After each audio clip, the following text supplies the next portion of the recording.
And we want to take you back now to former President Trump's press conference, where he is now taking questions from reporters. Let's listen in. What advice, if any, you're giving him about a ceasefire, about ending this war? The last time I saw him was at Mar-a-Lago, and he came with his wife and a large group of people. And we had a very good relationship with him and with Israel. Again, this would never have happened. October 7th would have never happened, would have never, ever happened. And he asked for the meeting. We had the meeting. It was about 2 hours, 2.5 hours long.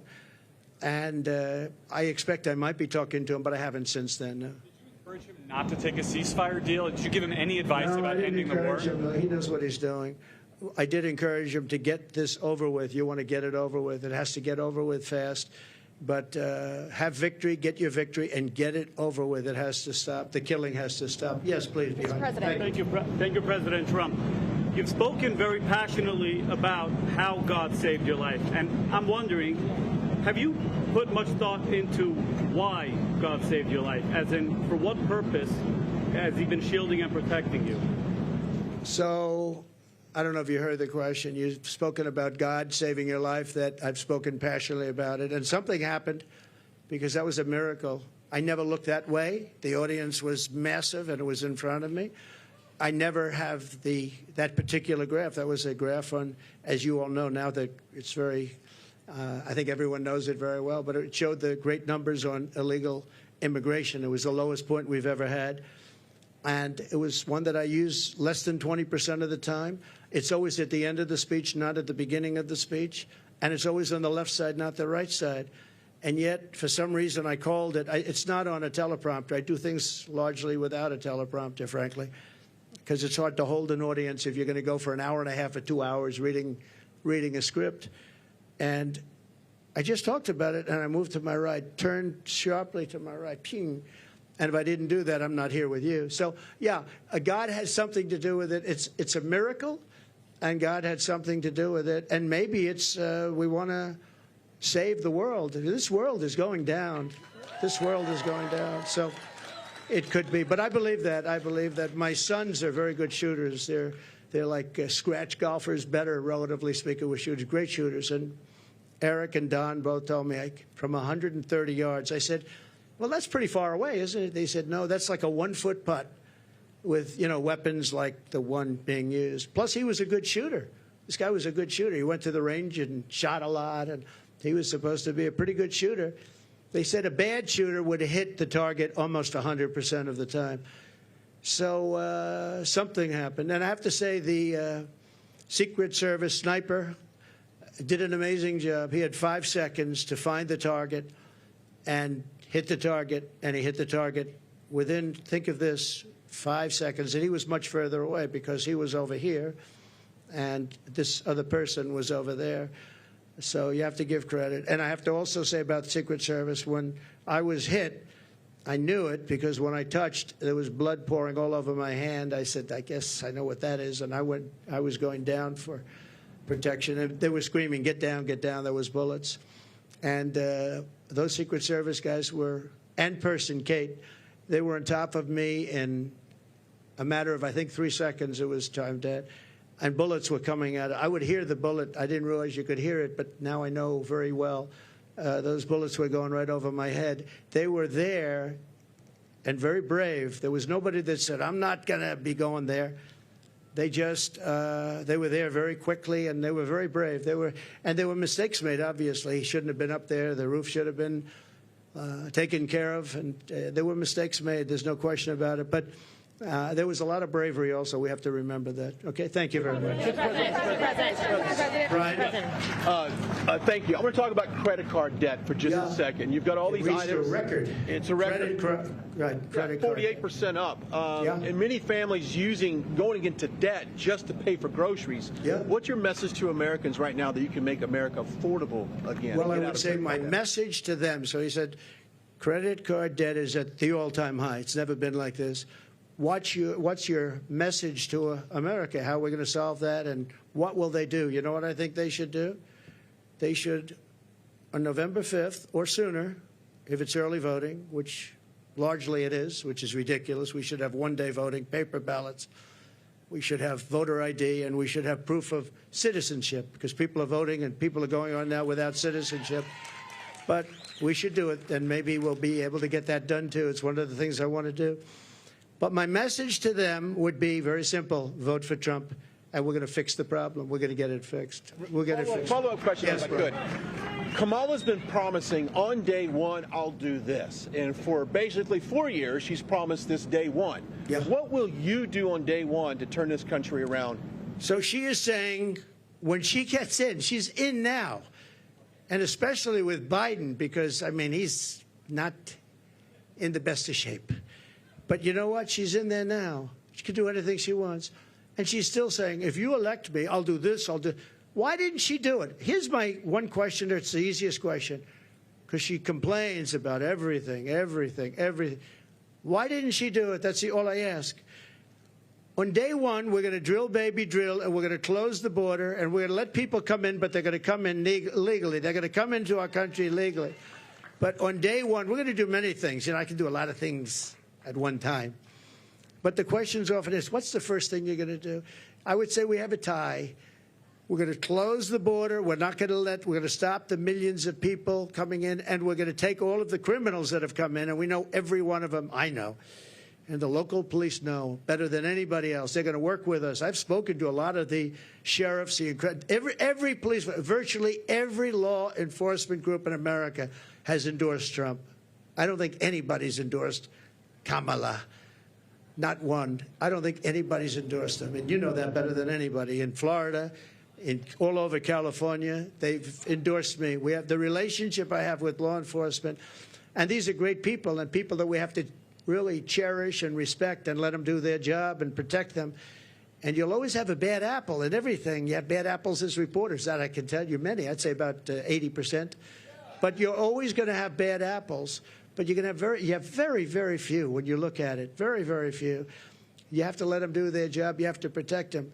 But basically, we're going to drill, baby, drill. We're going to get the energy prices down almost immediately, and we're going to close the border, and we're going to get the crooked ones out, the bad ones out, and we're going to let a lot of people come in, because we need more people, especially with AI coming and all of the different things, and the farmers need, everybody needs. But we're going to make sure that they're not murderers, killers, drug dealers, and the kind of people that we have largely coming in right now. Okay? Mr. President, many of your allies who want you to win in November say your current strategy isn't working, that you need to stop with the personal attacks on Kamala Harris and deliver a more disciplined message. Do you agree? And also, you added more people to your campaign today. Yeah. Is that a sign of a shifting strategy? No, I think it's a sign of we want to close it out. We have great people. Susie is fantastic, as you know, and Chris is fantastic. They're leading it. Corey Lewandowski's coming in. He'll be, personal envoy, or he'll be at some level. They're going to be, they're doing a great job. Look, we've taken, with all of the abuse we've taken from the fake news media, all of this horrific abuse we take, and all I want to do is make the country good. All I want to do is have strong borders and good education. We want to have choice for education. So important, so many different things. You would think it would be the other way. We rebuilt the military. We did so many great things. But that's the way it's been for Republicans, and I guess more so for me than anybody in history, and that's okay, because we're leading in the polls. For the most part, we're leading in the polls. We were leading Biden by a lot. We're leading now, but I think when she's exposed, I think we're going to beat her by a lot more than we would have beaten Biden by, because he had a little group of people that have been voting for him for a long time. She doesn't have that. People don't know who she is. As far as the personal attacks, her because of what she's done to the country. I'm very angry at her that she'd weaponized the justice system against me and other people. Very angry at her. I think I'm entitled to personal attacks. I don't have a lot of respect for her. I don't have a lot of respect for her intelligence, and I think she'll be a terrible president. And I think it's very important that we win. And whether the personal attacks are good, bad, I mean, she certainly attacks me personally. She actually called me weird. He's weird. It was just a soundbite. And she called J.D. and I weird. He's not weird. He was a great student at Yale. He went to Ohio State, graduated in 2 years, at the top of his class, and all of these different things. And we have this guy that's running a very failed state, who's had a terrible career. I mean, you have him saying they're weird. No, he's a weird guy. And she's weird in her policy. Who wouldn't want to have strong borders? Who doesn't want to have lower taxes? You know, all my life I've watched as politicians campaigned, and I've always been on, you know, for the most part on the other side, on the side that these people are on. And they always talked about, we're going to reduce taxes. This is the only campaign I've ever heard where they're saying, we're going to increase your taxes. And then people say they're going to vote for him? I don't know. So I don't think so. I don't think people know who she is yet. When people, because really people didn't know. You can ask the man on the street. I saw it on one of the shows today. They asked the man on the street, what's the last name of Kamala? Nobody knew. It's Harris. Nobody knew the last name. I don't even use it because nobody knows who I'm talking about. People don't know who she is. She's a radical left socialist. But beyond that, I mean, she's way beyond socialism, who's going to destroy our country. And when they find out, I think you're going to see something. But right now, even not knowing her, and with all of the, like the cover of Time magazine, they didn't put a picture. They got a great artist to do it. What was that all about? You know, what was that all about? The whole thing is crazy. I just want to win for the country. Some people say, oh, why don't you be nice? But they're not nice to me. They want to put me in prison, you know, just so you understand. You know, they tell me I should be nice. They want to put me in prison. It's never happened before in the history of our country. I did nothing wrong. I have crooked judges. I have crooked prosecutors. And they're all Democrats, all Democrat areas, other than in Florida, where you had a brilliant judge who ruled in my favor. I won the case, the documents case, won it in its entirety. And Jack Smith, deranged Jack Smith, suffered a defeat. But in New York City, everything's clubhouse, everything. I know it very well. I grew up there. I know it very well. And we have a very crooked system. And it's one of the reasons that New York is dying. Nobody wants to come in. No companies want to come in because the courtroom system is so corrupt, both at a federal level and at a state level and a city level. And they put you into an area where you have 3% Republican vote. It's all a rigged deal, just like Fani, F-A-N-I, Fani, with her boyfriend. And I think that's been discredited, too. They've been discredited. But think of it. They don't want me to be a little bit nasty. They want to put me in prison. Me. They want to put me. It's never happened before in the history of our country. It's happened in third world countries, but it's never happened here. And they're in danger because you create a precedent for doing that. And once that happens, that's a really bad thing. You know, in the years before, and I've said this a few times, not too much, but with Hillary, she was subpoenaed by Congress to give everything she's got, and she burned it. She acid washed it, bleach bit they call it. She totally scrubbed it, and then they broke everything with hammers, with fire. They burned it. And then she said, I don't have anything. Well, it turned out that she had a lot to give. And everybody said, lock her up, lock her up. And I used to go easy, just easy, easy. Then we won. And I said, wouldn't it be terrible? And you know, I lose. Some people are upset when I did this, but you have to look at it maybe differently now.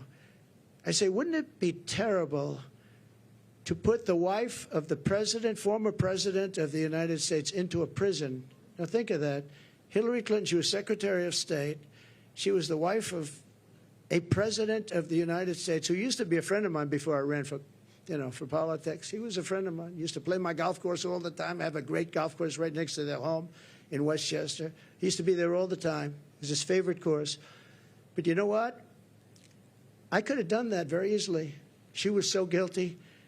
And I said to my people, wouldn't it be terrible to put, I don't know, wouldn't it be terrible to take, and we won the election, wouldn't it be terrible to take a former Secretary of State who was the wife of the President of the United States and put her into a prison?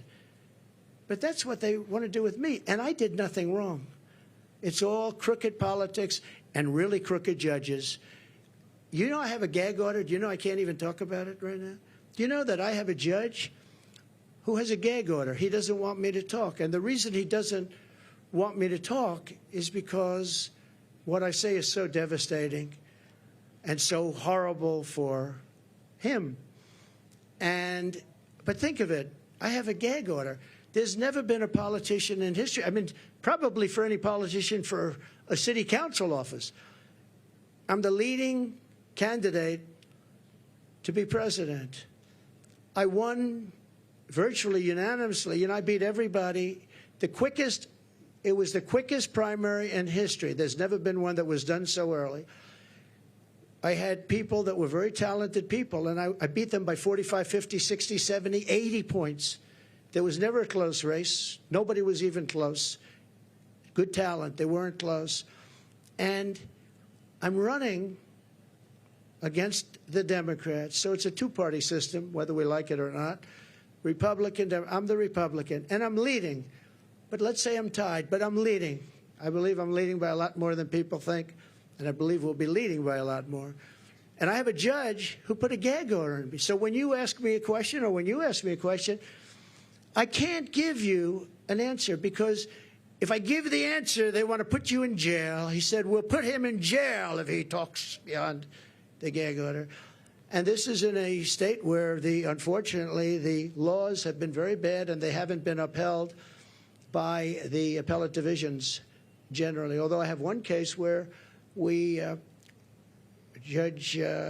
certain judge, I won't use names, but the Attorney General case where we won 5 appeals on the same case, the most ever trial. It was a ridiculous, horrible decision where you have a very, very biased voting population and a judge whose hatred of Donald Trump was beyond belief. And we won the case, but he ruled a ridiculous amount of money, civil case, ruled ridiculous. Now, this is what they're doing is interference with an election. They want to interfere. Look at the one thing they want to sentence right before the election takes place. Let's sentence him, because who's going to vote for him if we sentence him? Let's sentence him right before. No, this is interference with a presidential election at a state level. And it's a state that always goes Democrat. It's interference. And as you know, the Supreme Court ruled recently on immunity, and I'm immune from all of the stuff that they charged me with. But isn't it a terrible thing? And yet Hillary Clinton, when it came time to make a decision, I said, I don't want to put the wife of the President of the United States in prison. I want the country to come together and to be unified. And here it is a few years later, and these people say, let's put him, why? Because I challenge an election? Because I want to challenge an election, or some other reason? It's a really disgraceful thing. It's a shame. And it's a very dangerous thing for both parties, because once they start that ball rolling, once they started rolling, that's a nasty ball. Yes, please. Please. 2 quick questions here. Nikki Haley told our Brett Baer that Republicans need to stop whining about Kamala Harris, focus on courting those independents, those suburban women, the moderates out there. What do you think of that strategy, and would you consider having Nikki Haley on the campaign trail with you? Sure. I think that we've done very well. I think that we're hitting a nerve. I think this is a different kind of a race. All we have to do is define our opponent as being a communist or a socialist or somebody that's going to destroy our country. You know, I fought Nikki very hard. I beat her in her own state by legendary numbers. And I get along with her fine. I appreciate that she endorsed me and all of that. No, I think that I think relatively to what they're doing and how radical they are and how, in many ways, how sick they are, I think I'm doing a very calm campaign. I mean, we're here. There's no shouting. Now, you'll say he ranted and raved, and not you, but some of you will say he ranted and raved. I didn't rant and rave. I'm a very calm person, believe it or not. If I wasn't, I probably wouldn't be around anymore, you know, probably wouldn't be around. But no, I think I appreciate her advice. I have to do it my way. You know, I ran against her, and I did it my way. People said I should maybe do it a different way, but I won in South Carolina by numbers that nobody's ever seen before. You know, it wasn't even close. And I think she's a good woman. I'd love to have her support. Yeah, she gave me support, but I'd love to have her go around and campaign. Quick follow-up on the economy. You mentioned this in your remarks. Vice President Kamala Harris wants to put a ban on price gouging. Do you think that the federal government should be responsible for determining food prices? Well, not only responsible, they probably can't do it legally, and that will drive up prices. She wants no fracking. Now, she may go and change that. I think she's already changed it. but she wants to have no fracking. I want no fracking. But for her whole life, she said that, no fracking. Then about, I don't know when, a couple of months ago, all of a sudden when she started looking at polls, remember this, she all of a sudden says fracking. I don't think I won Pennsylvania, and I did much better the second time. I won it in 2016, did much better the second time. I know Pennsylvania very well. I don't think there's any way in hell that somebody that's intelligent living in Pennsylvania is going to vote for somebody that basically will eventually end fracking, end fossil fuel. So whether it's Oklahoma or Texas. Okay, you've been listening to former President Donald Trump take questions from reporters. Among other things, he was asked about his relationship with the Israeli Prime Minister Benjamin Netanyahu. He claimed that October 7th, the attack by Hamas on Israel, would never have happened if he was president. He was asked about his assassination attempt. He said he did think that God had something to do with it. Maybe God wants me to save the world. He was asked about credit card debt. He has been encouraged by Republicans to stay more focused on the economy. He said that he will fix the problem if he is elected. He didn't give a lot or any details about how he would do that. And most interestingly, he was asked about some of the pleas from Republicans for him to stop personally attacking Kamala Harris. And he said, and I quote, "I think I'm entitled to personal attacks," unquote, because Kamala Harris has called him and his running mate weird. I want to bring in now Democratic strategist and Joel Payne and Republican strategist Matt Gorman to discuss everything we've been hearing. We have heard a lot. So just, right off the top, tell me about some of your thoughts. Matt, is this going to reassure Republicans throughout the party who have been saying you need to stay laser focused on the economy? He tried, it wasn't certainly what I think always Nikki Haley would want. But, you saw him trying to make some comments there. He had groceries all around him. But as he said it, he put it well. He's not going to change. He's 78 years old. You expect him to change, and it's not going to happen. So it's a matter of, okay, how much can you peel off of folks that are already kind of going for Kamala, or can you win them back, and what can you do with independents? He can't help himself. He spent maybe the first 10 or 15 minutes of that conversation on some message, talking about the economy, trying to frame Kamala Harris. He got questions. He maybe spent 20, 30 seconds of the answers somewhat on message, and then he riffed for 10 minutes after. And he did it question after question after question. That's a microcosm of the election right now. If Donald Trump is not able to exhibit more message discipline, Kamala Harris and Democrats are going to be able to continue to tell a story that the American people want to hear unchallenged. Right now, that Donald Trump is not going to win an election. What we heard over and over from him today was Kamala Harris is a socialist. She's a communist. She's worse than a communist. She wants to take us to Soviet policies or Venezuelan policies. Is that something that can stick, or is it so over the top that people will just laugh it off? We use socialists and that sort of thing when I was at the NRCC with candidates down ballot. I don't think that hyperbole is actually, totally out of bounds. Because I think there's a difference between hyperbole and puffery and personal attacks, right? Like one is unproductive, right? The personal stuff, but also she's obviously not a communist. Yeah, I know, but it's not. It's hyperbole. It's obviously like the fate of democracy, lying in this. Like we use political argument and hyperbole to boost that. So that I'm okay with a little bit. It's when you kind of get into some other things that I think makes a lot of Republicans, from Kevin McCarthy to Vivek Ramaswamy to Nikki Haley, a little uneasy. I think it's the style, right? It reminds people, I think, of the less focused Trump. The Trump before, in 2016, before his campaign had the, fifth reset, where they finally got focused on an economic populist message. It reminds people of the 2020 Trump and the post-2020 Trump, who denied the election and who has spent time attacking recently Brian Kemp in Georgia, in a state that he needs. I think that's really what it probably signals to, I would imagine, some Republicans and to independents who the Kamala Harris message of future-facing, looking forward, joy really appeals to those folks who want to turn the page on this era of politics. Donald Trump plays right into that. Speaking of joy, Kamala Harris and her running mate, Tim Walz, appeared to try to do a bit of counter-programming today. They knew that this press conference was coming, so they released a video of their own of the two of them just kind of chewing the fat, talking to each other about issues, but also just about their personal lives as well, and they released that. So let's take a look at some of that and then talk about it.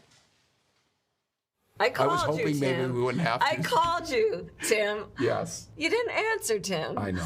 What happened? The most important call of my life. It popped up, and we didn't recognize the caller ID, and it went to voicemail. Hi, this is Jim. I'm not able to answer. There you go.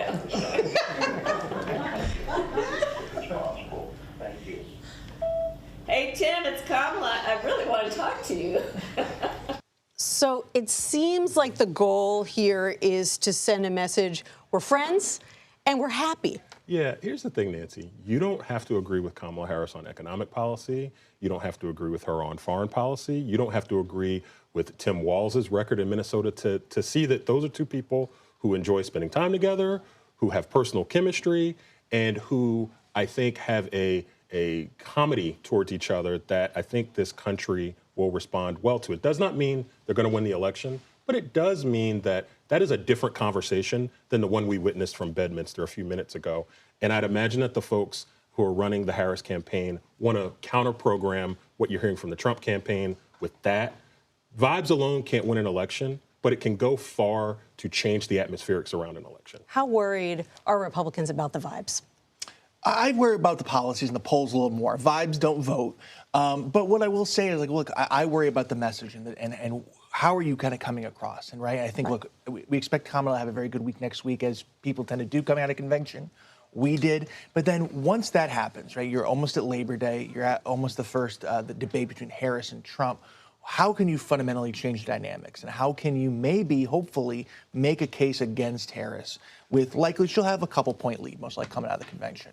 We did learn one very interesting fact from former President Trump in this press conference. He was asked about his rehiring, I guess, of Corey Lewandowski, and he said that Lewandowski's role is going to be, quote, a personal envoy at some level. What is that? Beats me. But what I also noticed before that, I think it was important, and I'm glad he did it. He did reassert, though, that, like, Corey wasn't coming in to say layer over Chris and Susie, who are the co-campaign managers, Chris Latsavita and Susie Wiles. He kind of reaffirmed their stature in the organization. Look, this has been a very well-run campaign, his best of the three. They're obviously on their heels a little bit right now, but again, I think having them at the top does help with a little bit discipline organization-wide. I've mentioned joy before. There's a lot of joy in Democratic circles that Corey Lewandowski is near the helms of the Trump campaign right now. I think that influence on Donald Trump feeds his worst instincts and is a bad one, and is one that Democrats will be happy to go against for the next 80-some-odd days. His mantra is let Trump be Trump. Yeah, and I think whether Corey Lewandowski was in the organization or not, Trump is 78 years old. You're not going to change him all of a sudden. Fair enough. Well, Joel Payne, Matt Gorman, thank you so much for sticking around to discuss that press conference with me. I really appreciate it.